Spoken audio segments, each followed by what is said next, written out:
I just love this guitar. It's such a great sound. That was a good song, by the way. Yeah, all right. Well, I was late one night of making it in, so I took a shortcut, and I'm telling you, friends, I had an experience that night I'll never forget. I got lost out on this old country road. I'd been to a party and had a pretty good load and must have made a wrong turn somewhere, I bet.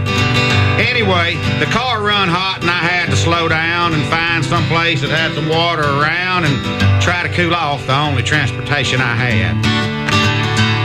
I pulled in this drive guarded by a black cat. I'm not superstitious, so I tipped my hat and looked all around for a dog. It might be bad. I knocked on the door and yelled, "Is anybody home? I need some water and directions and to use your phone. My cars are running hot and I'm running late, you see." The door opened up and I was pulled in, and I stood there in the darkness trying to grin when this voice came out of the walls and said to me, "I was calling Ralph when you came up, beating on my door, and you did disrupt what I hoped would be a successful try this time. But since you're here, you can give me a hand. You see, Ralph used to be my husband, and I really do miss him, and I'm sure that you don't mind."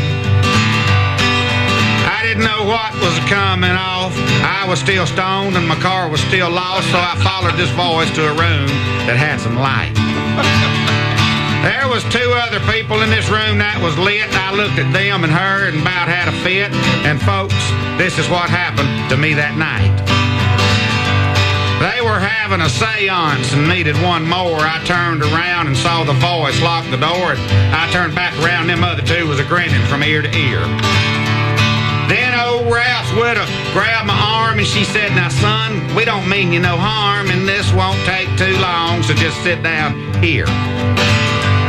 I got set in a chair right in between them two leftovers from last Halloween. They grabbed my hands and then all the lights went dim.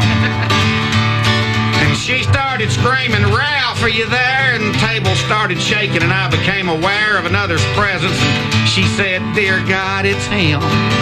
And he said, "Can't y'all let a dead man sleep?" I said, "I can." He said, "Who's he?" She said, "Ralph, you've come back. It's really so."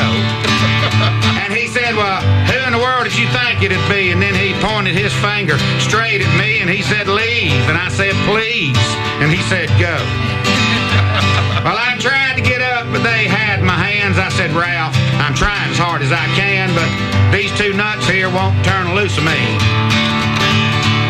See, I got lost and my car ran hot. I'm telling the truth, Ralph, believe it or not. Please, can't you make them set me free? And then the wind started blowing and I said my prayers when the table rose up over the chairs and I cried, "Oh, Lord, is this it?" I ran to the door, but the door was still locked. I peed in my britches all the way to my socks, and I turned around and Ralph said, I said, "Get." Well, I'm 6 feet tall and weigh 200 pounds, so I backed up and never slowed down when I run through that door and found my way outside. I jumped in my car and stepped on the gas, turned around and got out of there fast.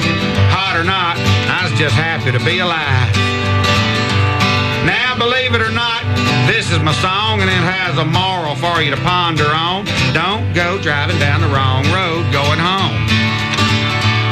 And I probably never would have met old Ralph or told you this tale about that night at his house.